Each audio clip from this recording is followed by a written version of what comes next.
पहाड़ों के बीच शिवधाम नामक एक बहुत खूबसूरत गांव बसा था। इस गांव के लोग साधारण तरीके से अपना जीवन बिताते थे। ज्यादातर लोग खेती बाड़ी करने में खुश थे। 200 लोगों की आबादी वाले इस गांव में सारे लोग एक दूसरे से मिलजुल कर रहते थे।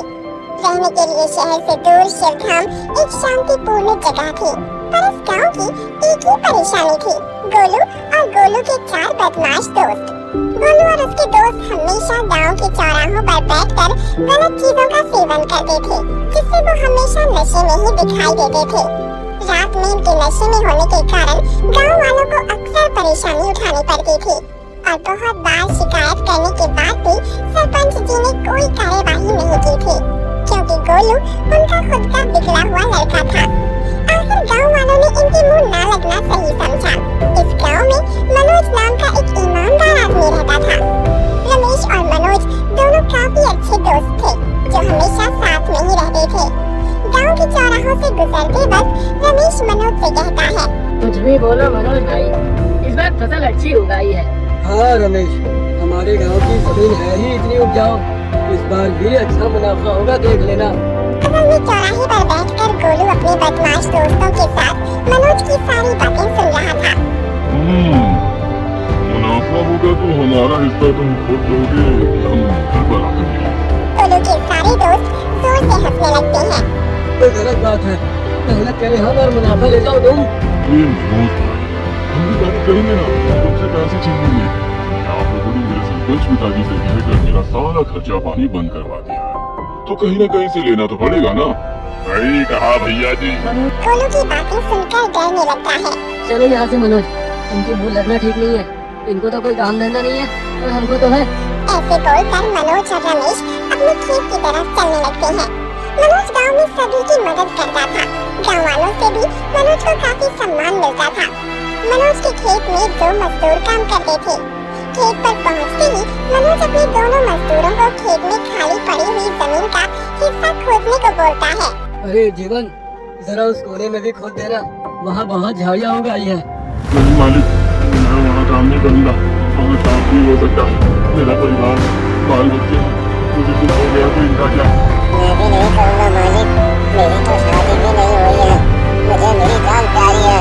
मनोज मन का साफ इंसान था, इसलिए उसने दोनों से कोई जबरदस्ती नहीं की। ठीक है, कोई बात नहीं, मैं खुद कर लूँगा, तुम अपनी बातें हिस्सों में काम करो। मनोज अपने हाथों में औजार लेकर जमीन में खुदाई करने लगता है। कुछ देर जमीन खोदने के बाद मनोज को पत्थर जैसी कठिन चीज महसूस होती है।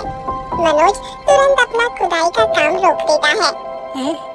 ये कोई कीमती चीज लगती है। कीमती चीज समझकर मनोज अपने हाथों से आसपास की मिट्टी हटाने लगता है। कुछ देर मिट्टी हटाने के बाद मनोज को कोई गोल आकार की कठिन काली चीज दिखाई पड़ती है। धीरे धीरे जैसे जैसे उस चीज से मिट्टी हटने लगती है, मनोज को अपनी आंखों पर विश्वास नहीं होता। मनोज अचानक से उठकर दोनों हाथ ऊपर लेकर नाचने लगता है। उसकी खुशी का कोई ठिकाना नहीं था, वो बस नाचते हुए एक ही चीज बोले जा रहा था, बम बम भोले, बम बम भोले। मनोज को खुशी से नाचता देख बगल में काम कर रहा रमेश वहाँ आ जाता है और साथ ही सारे मजदूर वहाँ इकट्ठा हो जाते हैं। क्या हुआ मनोज? लगता है मालिक हथिया गए हैं। अरे रमेश, शिव जी मिले हैं, वो देख मेरी जमीन में, बम बम भोले, बम बम भोले। सब लोग एक दूसरे को धक्का देकर उस गड्ढे की तरफ आने लगे। मनोज को अपने खेत में कोई साधारण पत्थर नहीं बल्कि एक प्राचीन शिवलिंग मिला था। शिव जी की कृपा देखकर सारे लोग बहुत खुश हो गए। ये बात हवा की तेजी के साथ दूर दूर गांवों शहरों तक जाने लगी और आखिर ये बात पुरातत्व विभाग के अफसरों के पास पहुंची। पुरातत्व विभाग के कुछ अफसर शिवलिंग की जांच करने गांव में आने वाले थे, इसलिए सारे गांव वाले पहले ही शिवलिंग के पास इकट्ठा हो चुके थे। शिवलिंग की जांच करने के बाद अफसर मनोज को अपने पास बुलाते हैं। यहाँ पर मनोज कौन है? जिसकी ये जमीन? मैं हूँ साहब। देख तो आपको मिला हुआ ये शिवलिंग कम से कम 200 साल पुराना है। तो सरकार ने ये फैसला लिया है कि हम आपकी ये जमीन खरीद कर यहाँ एक बड़ा मंदिर बनाएंगे। बोलिए, आपको कितने पैसे चाहिए जमीन के बदले? नहीं साहब, हम तो आम आदमी हैं, शिव जी की कृपा हम पर वही बहुत है। आप केवल हमको मंदिर बनवा कर दे दीजिए, बाकी देख रेख हम कर लेंगे। मनोज ने बिल्कुल भी लालच नहीं किया और सरकार से हाथ मिलाकर अपनी जमीन पर मंदिर बनवाया। 1 साल के अंदर ही मंदिर निर्माण का कार्य पूरा हुआ और दूर दूर से लोग गांव में शिव दर्शन के लिए आने लगे ताकि उनको भी शिव जी की कृपा प्राप्त हो। मंदिर का सारा काम मनोज खुद देखता था। मंदिर में आ रही भीड़ से शिवधाम गांव में रोजगार बढ़ने लगा। गांव वाले अपनी छोटी मोटी दुकान मंदिर के आसपास ही खोलने लगे। लोगों के दान मात्र से ही मनोज के पास मंदिर चलाने के लिए बहुत सारी जमा पूंजी हो गई। सारी चीजें सही चल रही थी, पर गोलू और उसके दोस्तों की नजर मनोज के पास रखे पैसों पर थी। एक दिन रोज की तरह गोलू और उसके दोस्त नशे में धुत चौराहों पर बैठे थे। देखा गोलू भैया, अपना तो खर्चा पानी बंद कर दिया और मनोज खुद कितना पैसा कमा रहा है। ये तो हजारों में कमाता है। लाखों में भैया, पर आप भी क्या कर सकते हैं? मैं बताता हूँ, यहाँ आओ। गोलू अपने दोस्तों के साथ मिलकर मनोज से पैसे छीनने की पूरी योजना बनाता है। उसी रात अचानक से मंदिर की घंटियां जोर जोर से बजने लगती हैं। न कोई हवा न कोई तूफान, फिर भी मंदिर की घंटियां दाएं बाएं हिल रही थी। सारे गांव वाले मंदिर की आवाज सुनकर आधी रात को मंदिर में आ जाते हैं। गोलू के सारे दोस्त भी वहाँ आ जाते हैं। किसी ने तो बहुत पाप किया है, वरना बिना हवा के और हिलाए बिना घंटी को भी बजती है क्या? सही कहा तुमने। जरूर इस मनोज ने दान के पैसे हड़प लिए होंगे। नहीं नहीं, आप चाहो तो मेरे सारे पैसे रख लो, मुझे कोई लालच नहीं है। तो क्या जाने कैसे बच सकती है। ये बोलकर गोलू का दोस्त मंदिर के पीछे छिपे दोस्त को आंख मारता है, जिसने जानबूझकर घंटियां बजाई थी। असल में गोलू की मनोज के खिलाफ ये चाल थी जो नाकाम हो रही थी। मैं मनोज को जानता हूँ, वो पैसों के लिए ऐसा नहीं करेगा। जरूर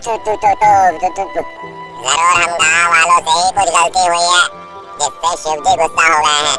सुबह होते ही हमें किसी विद्वान से पूछना होगा कि हमसे क्या गलती हुई है और हम इसे सुधारे कैसे। अभी के लिए तो आप सब जाकर सो जाओ, कल सुबह बात करते हैं। सारे गांव वाले उस गलती के बारे में सोचने लगे जो उन्होंने कभी की ही नहीं थी। सुबह होते ही सारे गांव वाले एक एक करके मंदिर के पास आ चुके थे। मंदिर के पास एक बाबा, जिन्होंने शिवजी जैसी मालाएं, कपाल पर सफेद भस्म मानो कोई शिवजी का रूप हो, लंबे घने बाल और जटाओं को धारण किए ध्यानावस्था में बैठे थे। इन लोगों में मनोज कौन है? जी बाबा। मूर्ख इंसान, तुझे इतना भी नहीं पता कि शिव जी को क्या चीजें पसंद है।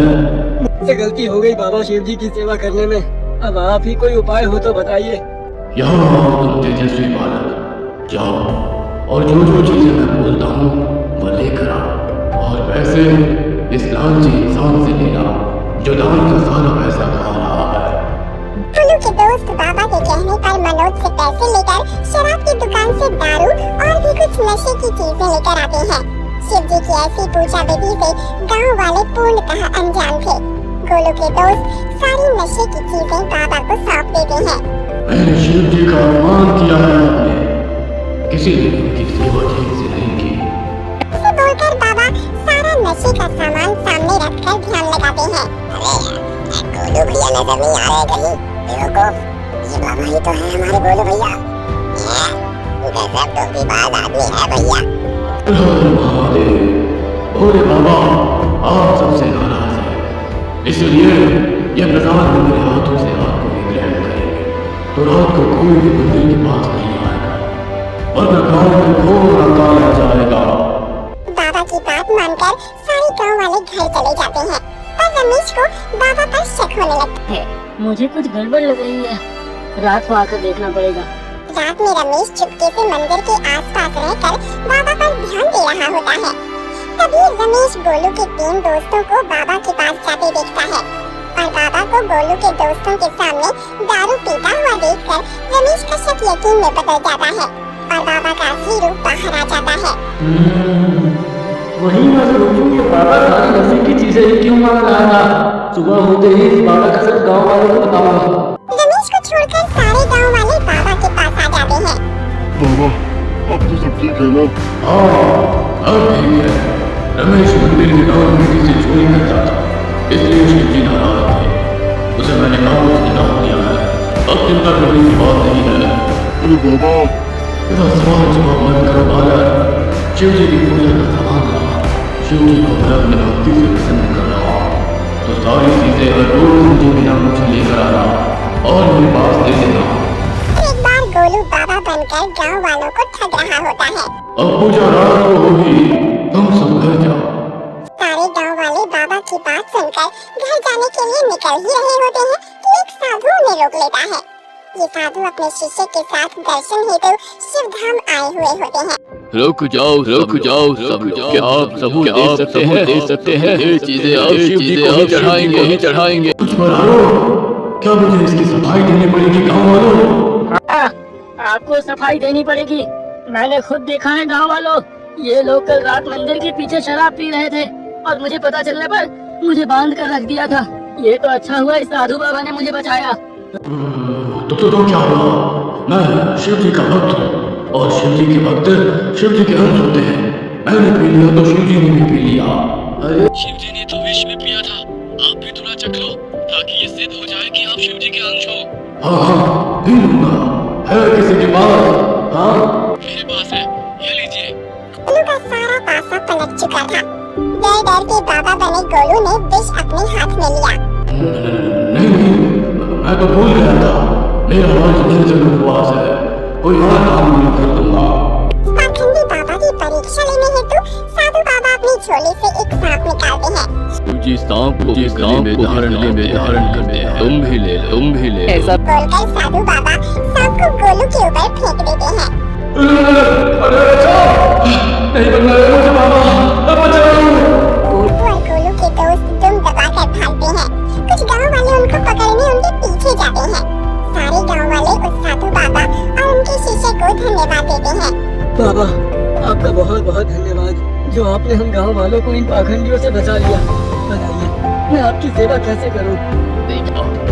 बस ये अंतर समझिए असली शिव कौन है और नकली कौन नहीं। बात सेवा तो हम तो वैरागी यहाँ पर आए बस दर्शन करवा। हाँ आइए मैं आपको दर्शन करवाता हूँ। मनोज उन दोनों को मंदिर के पास दर्शन हेतु लाता है, पर जब वो पीछे मुड़कर देखता है तो उसे यकीन नहीं होता। वो साधु कोई और नहीं स्वयं शिव जी और उनका वाहन नंदी थे। और वो जहाँ खड़े थे वहाँ एक त्रिशूल मंदिर के सामने गड़ा दिखाई देता है। मनोज के मुँह से सहज निकल पड़ता है। हर हर महादेव, तेरी लीला सबसे निराली।